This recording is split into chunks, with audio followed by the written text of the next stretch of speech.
सरकार गठन के बाद लगातार ये चर्चा है कि बिहार की राजनीति गलियारे में हो रही है कि सरकार के अंदर सब कुछ ठीक ठाक नहीं चल रहा है। कैबिनेट में विस्तार में हो रही देरी के साथ साथ 28 दिन के बाद आज कैबिनेट की बैठक बुलाए जाने को लेकर बड़े संकेत के तौर पर देखा जा रहा है। लेकिन अब बिहार के मुख्यमंत्री नीतीश कुमार ने खुद स्पष्ट कर दिया है कि कैबिनेट विस्तार को लेकर बीजेपी का रुख क्या है।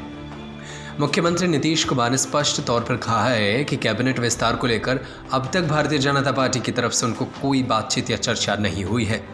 एक चैनल से बातचीत में पहले ही खबर बताई गई थी कि नीतीश कुमार ने कैबिनेट विस्तार के लिए जेडीयू कोटे की लिस्ट फाइनल कर ली है, लेकिन बीजेपी की तरफ से मंत्रियों की लिस्ट नहीं आने के कारण कैबिनेट विस्तार नहीं हो सका है। 14 नवंबर को मुख्यमंत्री नीतीश कुमार ने 14 मंत्रियों के साथ शपथ ली थी।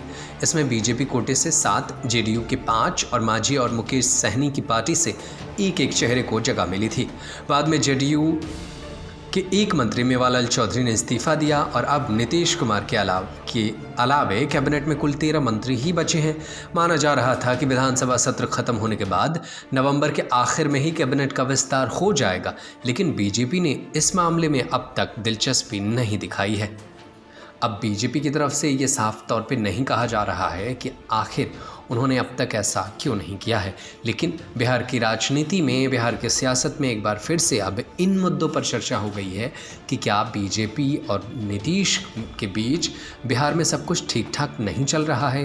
क्या इसी वजह से अब तक 28 दिन बीत जाने के बावजूद भी कैबिनेट का विस्तार नहीं हो पाया है।